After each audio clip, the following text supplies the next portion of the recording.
I wasn't always like this. In fact, I used to sleep just fine. 7 hours, no dreams, no drama. I didn't have nightmares. I didn't have insomnia. And I definitely didn't wake up paralyzed in the dark with something breathing over me. And I think that that's what makes it worse. I don't have an excuse.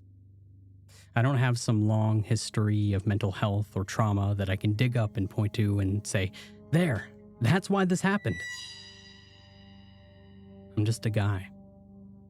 I pay my bills. I work remote tech support for a software company whose name I'm sure you've seen but never cared about. I live alone in a 1-bedroom apartment on the 3rd floor, a place that smells like fresh carpet glue and the air always tastes dry. Nothing should be wrong with my life. But 6 nights ago, something changed. It started simple enough. I was tired, but not sleepy. That kind of wired exhaustion that you get after too much screen time and not enough people.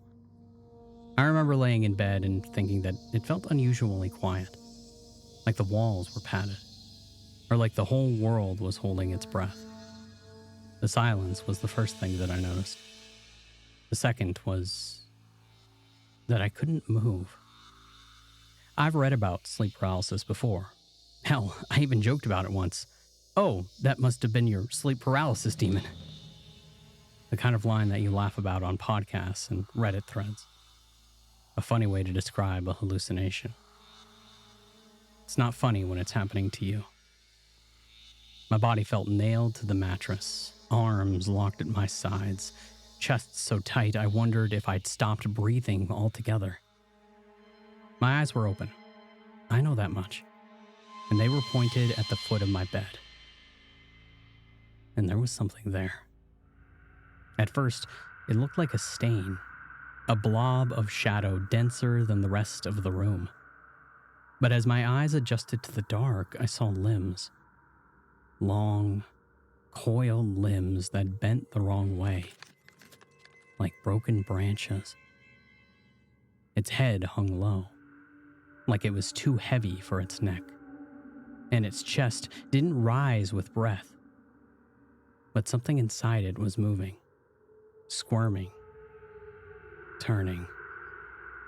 I wanted to scream. I wanted to cry or flinch or blink. Instead, it spoke. Its voice sounded like rot, a dead thing trying to talk through water.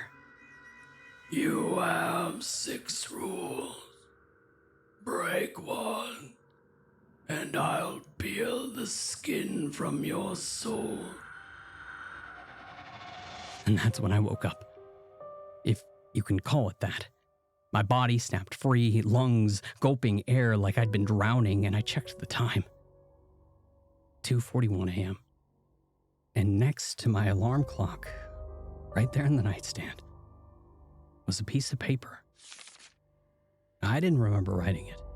I didn't even remember owning that kind of paper that it was on. Yellowed, brittle, like it belonged in a museum. The handwriting was mine, though. I recognized the slightly uneven loops of my R's and the crooked descenders on my Y's. It said, Rule 1, never sleep with your back to the door. I didn't sleep again that night. I sat on the edge of my bed for hours, staring at the wall, holding the note in my hands. And I flipped it over. Nothing on the back. No smudges, no fingerprints. Just the one sentence in my handwriting. Never sleep with your back to the door. I left all the lights on and stayed up until the sun rose, trying to convince myself that it was just a dream. That the whole thing, being paralyzed, seeing that thing, hearing the voice, it was just my brain misfiring. But the paper was real. I took it to the kitchen and I stuck it in a drawer. I even considered throwing it out, but I couldn't. Not out of belief, but out of fear. Like getting rid of it would somehow make it come back. I didn't go into work that day. I told them that I had a stomach bug and spent most of the morning pacing from room to room, looking for proof or something, anything that I was losing it. Nothing was out of place. Nothing had changed. And by 10 p.m., I was exhausted. My body was ready to crash, but my mind wouldn't stop spinning. I thought maybe if I laid on the couch instead of my bed, it wouldn't happen again.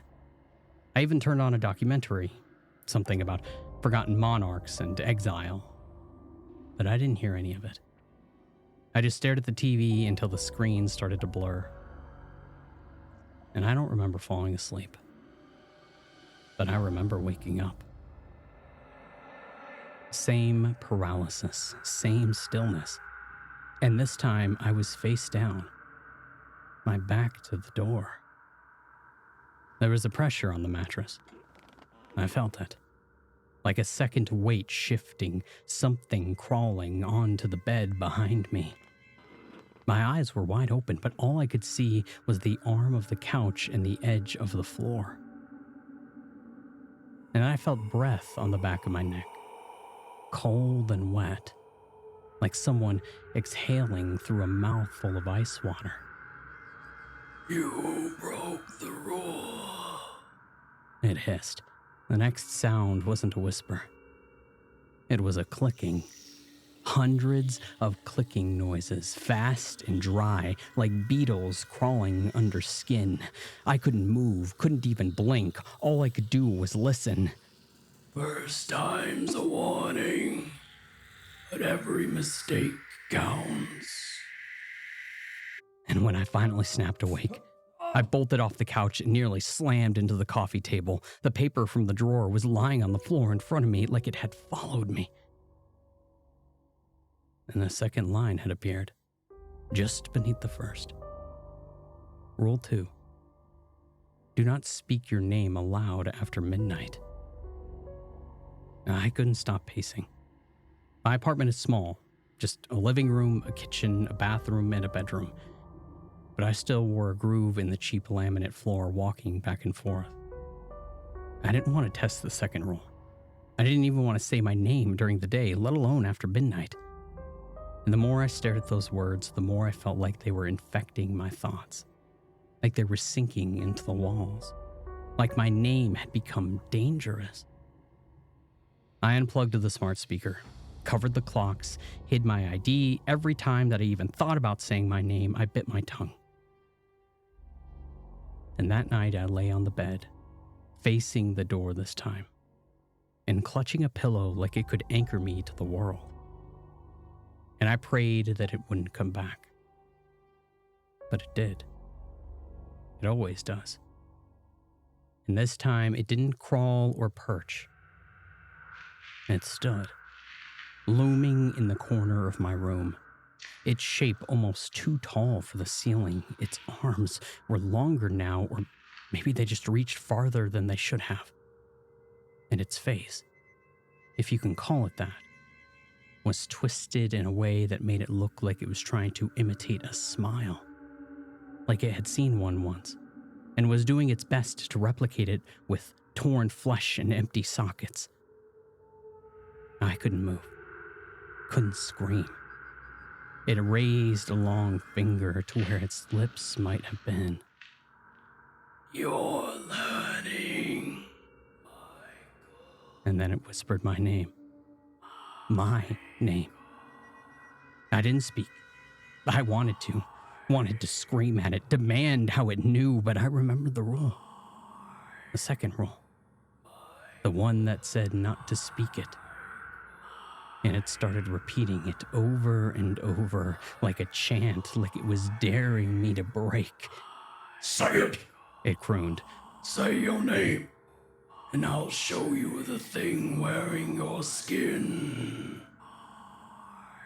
I kept my lips sealed.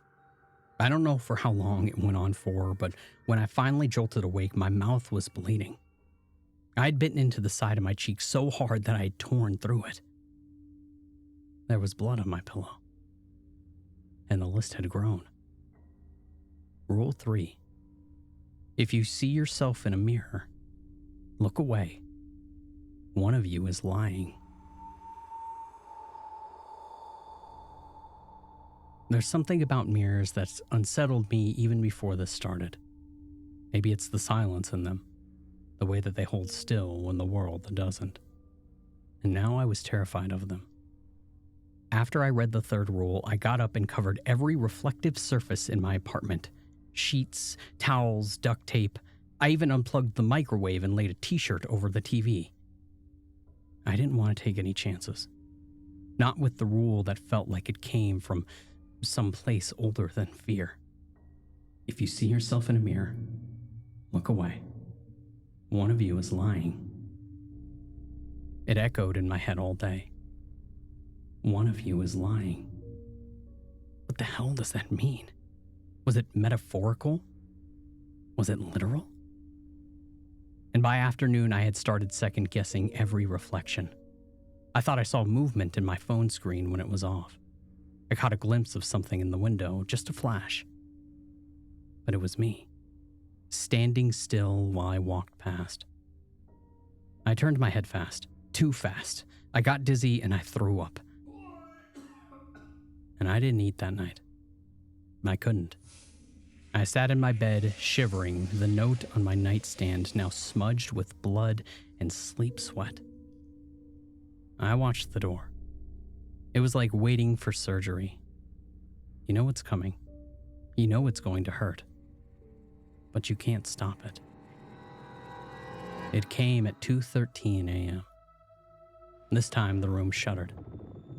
That's the only word that I have for it. Like the air had mass. Like time kinked slightly sideways and the furniture tilted just a little wrong before righting itself. And the thing didn't bother hiding in corners anymore.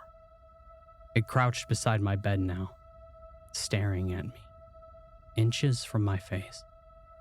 Its eyes weren't eyes, just holes that led inward as if the body was hollow and inside it was another dark. It had no mouth this time, just skin stretched where lips should have been. The flesh trembled, and the voice came from beneath it. You're almost ready. I was crying, I think, or trying to. I could feel the tears, but they didn't fall. They just gathered in my lashes until my vision blurred. And then it held up a mirror. A hand mirror. Black, old, carved with vines and symbols I couldn't recognize. It tilted it towards me. Look. And I clenched my eyes shut. I didn't want to, but the rules, they were the only thing keeping me alive. And it chuckled, a sound like gravel being stirred in a steel drum. You followed the rule. Clever little meat. And I opened my eyes, and the mirror was gone. And so was it. But I felt different that time, like something had seen me through the glass anyway. I didn't sleep for the rest of the night. And in the morning, I found the note had grown again. There was no ink on the paper. This time it was scorched. Black lines burned into yellow pulp. Rule 4. The knock at the door is not the mailman. Do not answer, no matter what you hear. I read the line over and over, hoping that it would change, that it would morph into something sane, something harmless. It didn't. It sat there on the page like a curse. And I didn't leave my apartment at all that day. I had called off work. I used one of my many sick days that I never seemed to take, but I didn't even shower. I just sat on the floor with the door in my sight line. Every sound outside made my skin crawl. Distant car horns, the rumble of trash collection, footsteps in the hallway. And I pressed my ear to the front door. Just wood. Just silence. Still, I dragged the dresser in front of it. I know how paranoid that sounds, but it felt necessary. Like somehow blocking it physically would make a difference. And it got dark early. I turned off the lights at 10, but the sky outside the window was already pitch by then. like the world was retreating. I didn't even lie down. I sat upright in the corner of my room, holding a carving knife and a flashlight. Both were useless, but they gave my hands something to do. Time passed like dripping tar. Slow, thick, oppressive. And then came the knock. 3 taps. Curious. Precise. I nearly dropped the knife, my heart exploding in my chest, thudding so loud that I thought that it would shake the walls. Another knock. And then silence. And then, "Hey, it's me." My father's voice. I didn't believe it at first. He had been dead for 10 years. Liver cancer. I had held his hand while he slipped away. I remember the machines. I remember the smell of antiseptic and the slow death. But the voice at the door was his. "Hey, buddy, I forgot my keys. Let me in." I covered my ears. "Don't be scared. It's cold out here. Please, open the door." And then the voice cracked, pleading, soft, exactly like he used to sound when I was 6 and locked myself in the bathroom after a nightmare. It knew that.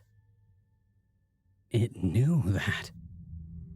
I could feel something on the other side of the door. Not pressing, not rattling. Just waiting. Smiling. Wearing his voice like a mask. And then the voice changed. It dropped the tone. Dropped the mask. "You're doing well," it said, still using his voice but twisted now. Low, oily, and wrong. "You're almost ready." And the knock stopped. I sat there in the dark, shaking, staring at the door, and not breathing.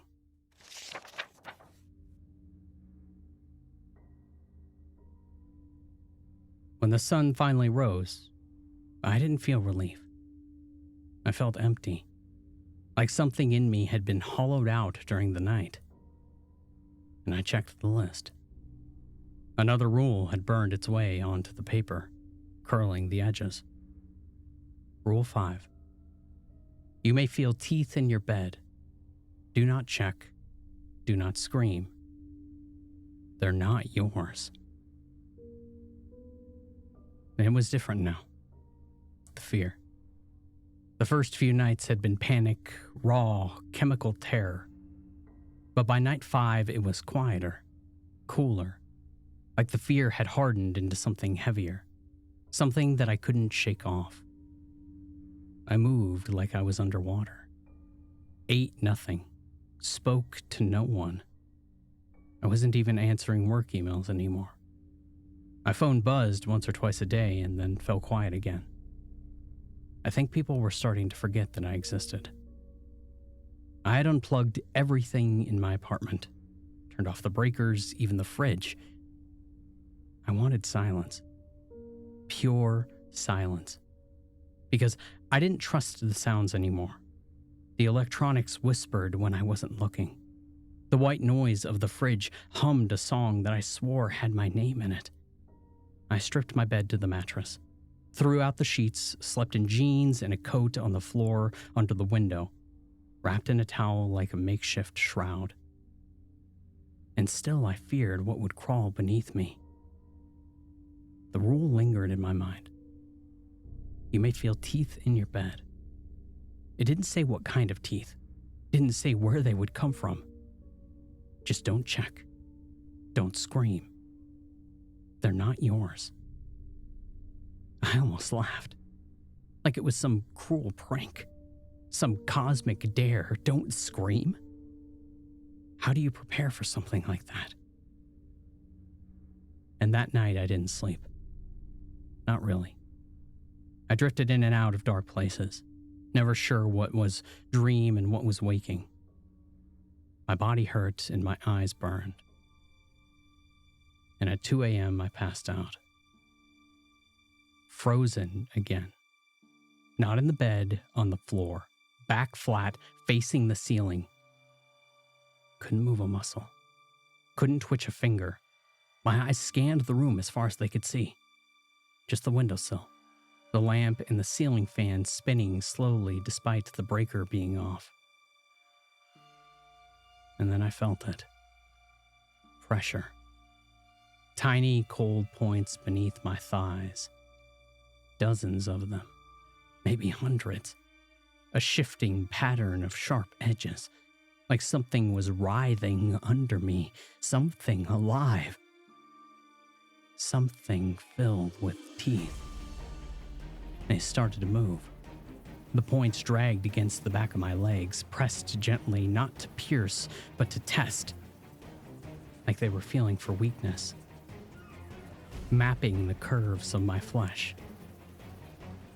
And I felt them shift higher. My breath caught in my throat. I wanted to scream. I wanted to thrash. I wanted to die. The rule was clear.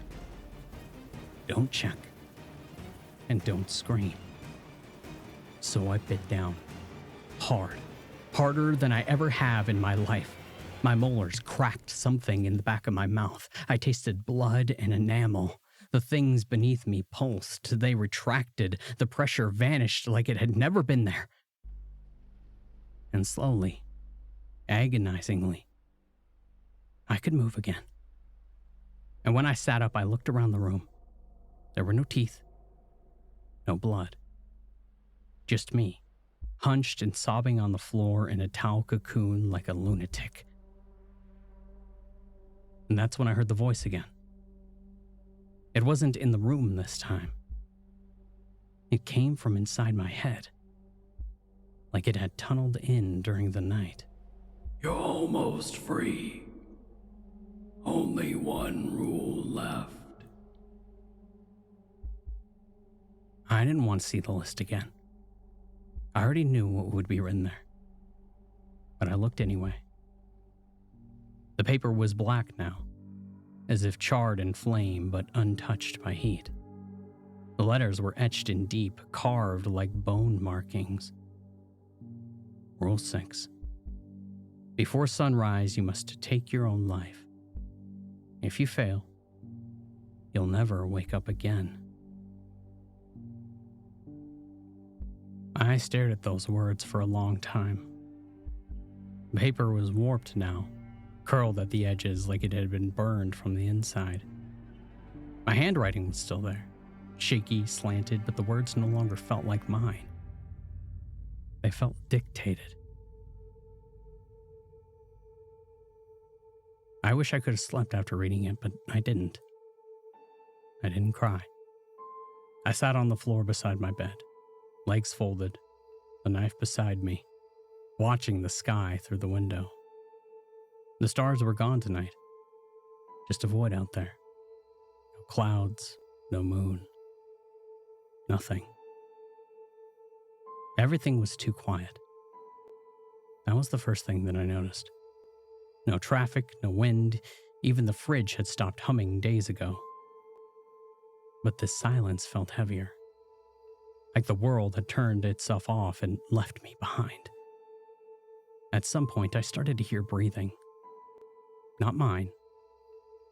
I didn't look for the source. I already knew where it was coming from. I could feel it. Not behind me, not in the closet. Inside me. Something folded deep in my chest, curling its fingers through my ribs like it was trying on a coat. The rules had always been simple. Each one chipped away at something that I didn't know that I needed. My comfort, my identity, my sense of place. But this last one wanted everything. A final payment. The knife was still on the floor. I picked it up. My hands didn't shake. I walked through the apartment slowly, stepping over discarded towels, empty mugs, torn scraps of mirror covers. Everything smelled like old sweat and static. My eyes burned. I couldn't remember the last time that I blinked. I sat at the kitchen table, the one spot left in the apartment that didn't feel stained by the past 5 nights. And I waited. I didn't plan to go through with it. Not really. But I did not plan to either. I wanted to believe that there was still a line that I wouldn't cross. That this rule, the final one, was a bluff. That if I just made it to the morning, it would be over. That the sun would rise and the sky would turn blue again and the clocks would start ticking and I could crawl back into whatever life I had before this. But the dark didn't fade. The hours passed, but nothing changed. The clocks stayed frozen. The sky stayed black and the voice returned. Not loud, not whispering, just conversational. You've done well, but nothing lasts forever. I didn't ask questions. There was nothing left to say. The thing stepped out from the hallway, silent and slow. It wore my face again, but only loosely, like it didn't care to make the impression convincing anymore. One eye slightly lower than the other, lips split too far, a patch of missing skin at the temple as if someone had peeled it back to see what was underneath. It even stopped sounding like itself. I wonder if it chose to sound like me in that moment as a form of comfort. And yet somehow, hearing my own voice felt worse. It sat across from me at the table. No sound, no movement, just watching. And after a while, it spoke again. There's no one coming. I nodded. I already knew. You've already gone this far. You've already cut too deep. You'll never wake up. Not unless you finish it. I turned the knife over in my hand. The metal felt warm. Like it had been waiting, too. I looked up. And the thing was gone. No footsteps, no retreat. Just absence. And still, the sun didn't rise. That was hours ago, I think. Time doesn't work here anymore. I don't know if I'm still alive. I don't know if I ever was. All I know is that the silence has teeth now. That I can feel something moving beneath the floorboards, behind the drywall, inside of the pipes, whispering rules that I haven't heard yet, waiting for me to listen. If someone finds this, some stranger someday, who opens the door to see what I've left behind, just know this. I tried. I really tried. But I think that I broke the 6th rule.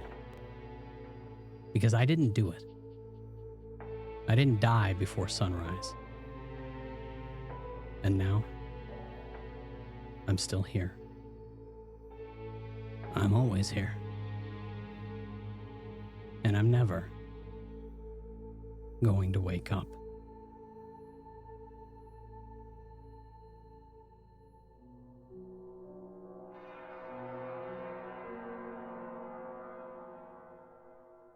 Where do I start with this? He won't tell me. So I guess I'll start at the beginning. Probably as good a place as any. I'm a bibliophile. I love books. I love reading and I love collecting books. Or at least, I used to. It's changed now. Of course. I joined a group, a local book group, in the hopes of meeting new people. I'd come out of a pretty shitty relationship and I was feeling low and pretty hollowed out. Most of my friends were her friends, and when we split, they mostly sided with her. So I was single and friendless. Thought I'd start over, make a new circle. I saw on Reddit some life hack about local interest groups as a way to find like-minded fellows. So naturally I thought, what about a book club? It was a good club, but it changed lately. It's much more serious. Not so much fun as it was from the start. A lady called Tara ran the book club. She was single and pretty, but also pretty strange. A hippie guru. I decided early on that she and I were not going to socialize outside the club. The club met once a fortnight here in her cottage, all low beams, exposed stonework, and log fires. The first couple of meets were okay. Fun, like I said. The people were quite nice, really. Every session we took turns in to bring a book that we intended to read. Everyone else had to source the same book and read it to be ready for the next meet. And we actually did that too. This wasn't one of those book clubs where everyone used the book thing as an excuse to meet and chew the fat. I liked the fact that we read the books, and then we actually talked about them. I liked the fact that they were proper bibliophiles like me. I liked that. But I didn't like it now. It was a happier time. And it's so dark now. And not at all like it was. Yes, I'm typing. It was my turn to choose a book. So I went for a walk. Popped into a flea market bookstore, a place that I had not seen before. It was musty, just like I felt.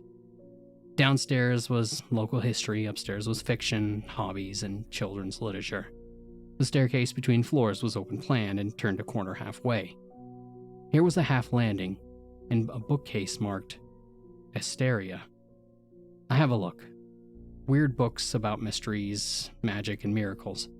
I picked up an Eric Van Daniken, Ancient Aliens. I decided to make this book the book club's next read. Before leaving, my eyes fell on something that was poking out from under the bookcase. I pulled out a crusty old tome, leather-bound and cracked. I loved this kind of thing, so I peeled it open to find I'm reading a black magic guide.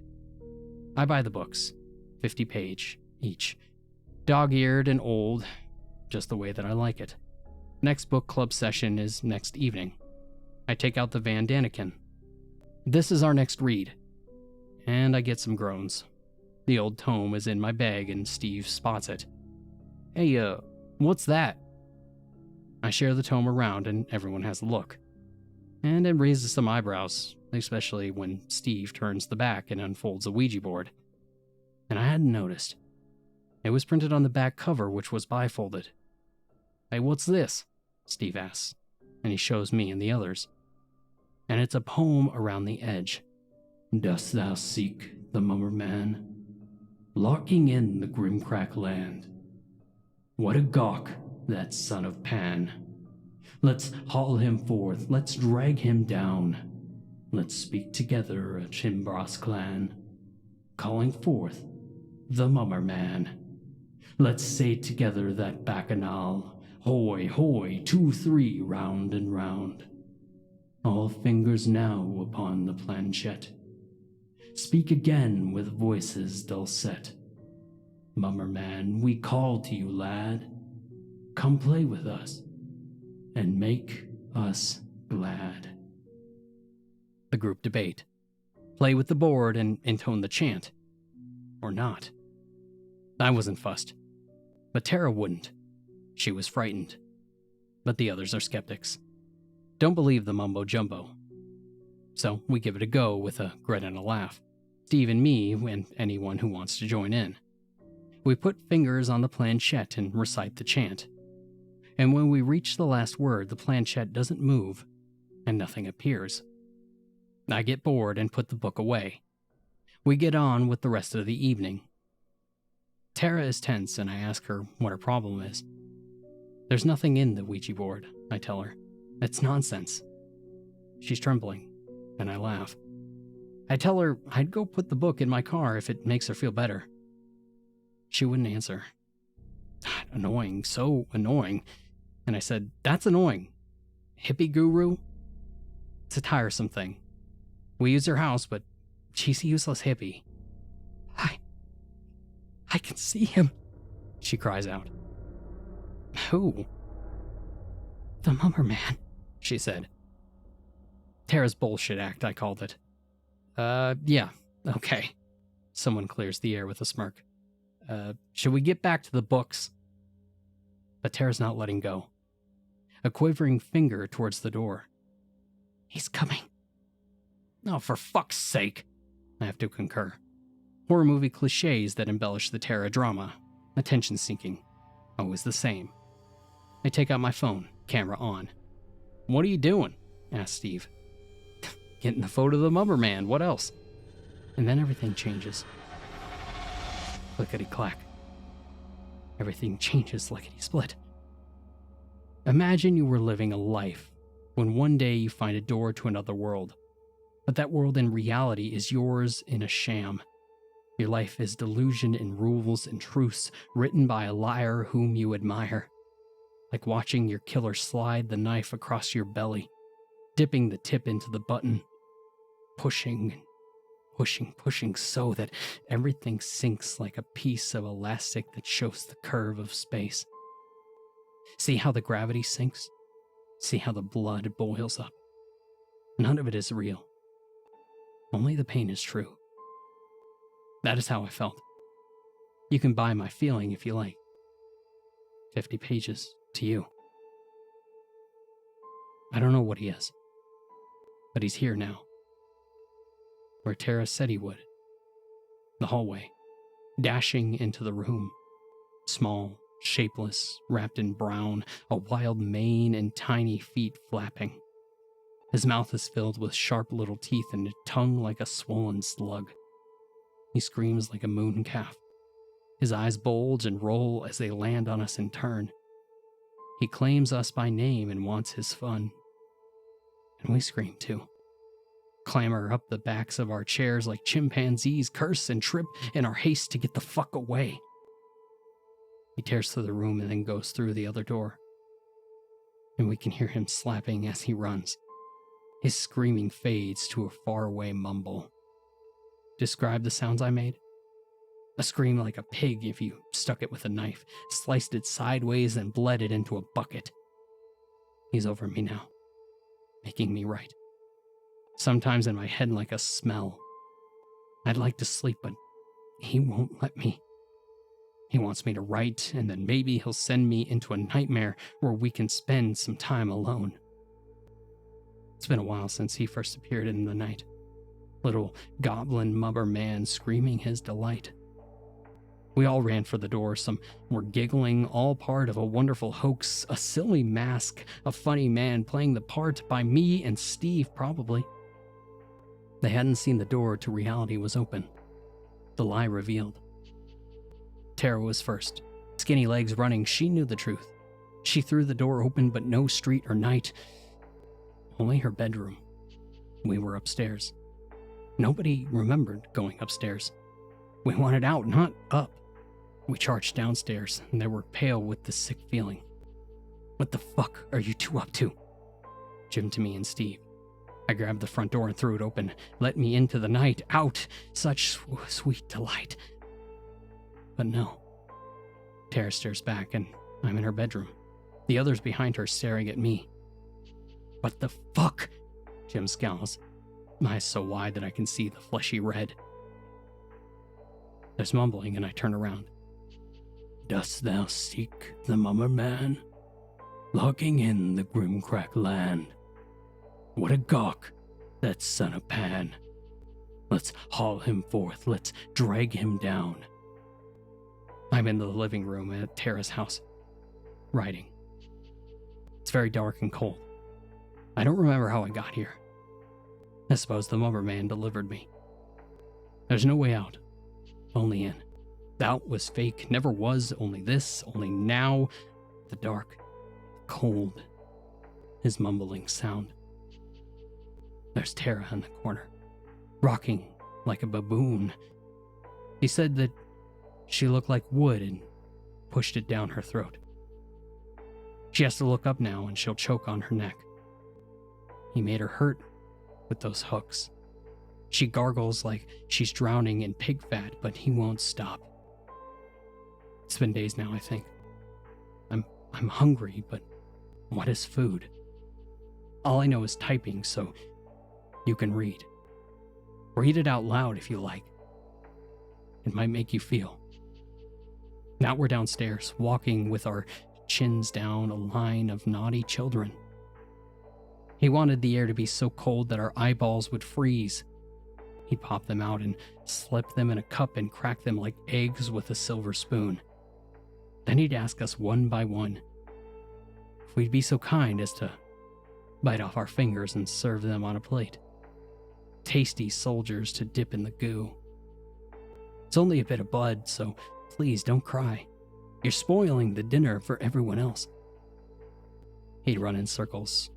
Hallway, living room, dining room, kitchen, hallway, screaming and screaming, eyes to check that we're good. Jim stopped speaking when the mummer man kissed him. His head is a cave, and the edges quiver. He's gone larking in the Grimcrack land where something bad will do something bad to him until there are no tears left. Can I go home? I ask. I sound pathetic. Like I did when I was little and Mommy didn't like muddy trousers. I want Mom. Hey, shut the fuck up, Steve growls from the darkness. He's an animal now from Never Never Land, naked and squatting as a fawn, pulling bits off. Left leg. He has to twist the long bone and I hear his knee pop like a cap. Once upon a time in a nursery rhyme, a mummer man mangled Father Time. Steve is saying a pretty song. There's a lot of blood on the floor and he's sitting in it. The mummer man watches me with his visible eye while he's sucking it up through a straw. That's dirty, I say. Mom wouldn't like the mess. It's okay. Steve shakes his leg to empty the blood. He's cleaning it up. That back now. Get back to writing or he'll be next. Okay, I'm doing it. Maybe if I do, then I can go home. Or maybe not. Well, that wraps it up. I don't know what else to write. The spell is done, and now I have to type the final score. Mummer man, we called you, lad. Come play with us. And make us glad. I'm to take one more picture. Click and flash. And in the dark, the nursery rhyme. I see him in the flash. It makes me cry and shuffle until there's wall at my back and nowhere left to go. He wants you to see it. He wants you to watch. What should I do? I ask him to make it dark because I don't like to see him and I'm his favorite, so he grants me a wish. He likes me. I brought him from reality into the sham. That's why he left me for last. His fingers feel strange in my hair as they tug. Blood will go into my eyes when the clumps come out. Then it will be even darker. He doesn't like me screaming, so I'll have to hook my mouth at either side, one finger here, one finger there, tongue sticking out, and pull as hard as I can. Yes, it will hurt, but I'm to think of Mom. She'd want me to be brave anyway. I won't be allowed to stop. Not until I peeled it apart like an orange. And when my eyes fall out, I won't be able to see anymore. And that'll be okay. He says I won't want to see what comes after that. A pinch and a tug. It may feel a little prick. He wants to do something with my jawbone. He's making a sculpture and he says that he needs it for a coup de grace. And to feel it when it's finished. He let me keep my fingers for typing and feeling and holding up my tongue. I have to go. No more typing. The book club has changed lately. It's terribly serious all of a sudden and not at all fun. I hope you don't read this. I don't think much good will come of it.